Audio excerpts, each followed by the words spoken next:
উচ্ছে দিয়ে মটর ডাল তো তোমরা অনেকেই খেয়েছো। আজ আমি তোমাদের সাথে উচ্ছে দিয়ে মুগের ডালের রেসিপিটি শেয়ার করবো। তার জন্য প্রথমে গরম জল বসিয়ে দেবো। এদিকে মুগের ডালটা ভালো মতো ধুয়ে দিয়ে পরিমাণ মতো নুন দিয়ে ভালো মতো সেদ্ধ হওয়ার জন্য ঢাকা দিয়ে দেবো। কিছুক্ষণ পর ঢাকনাটা খুলবো, দেখো মুগের ডালটা আমার ভালো মতো সেদ্ধ হয়ে গেছে।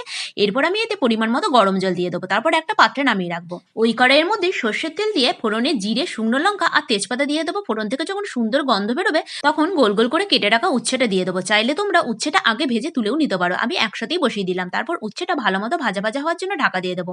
কিছুক্ষণ পর ঢাকনাটা খুলে নেবো। দেখো উচ্ছেটা আমার ভালো মতো ভাজা ভাজা হয়ে গেছে। এরপর এতে পরিমাণ মতো হলুদ গুঁড়ো, জিরে গুঁড়ো আর একটু আদা বাটা দিয়ে দেবো। তারপর সমস্ত কিছু ভালো মতো নাড়াচাড়া করে সেদ্ধ ডালটা দিয়ে একটা কাঁচা লঙ্কা আর একটু অল্প পরিমাণ মিষ্টি দেবো। তারপর ফোটার জন্য অপেক্ষা করবো। দেখো ডালটা আমার ভালো মতো ফুটে গেছে।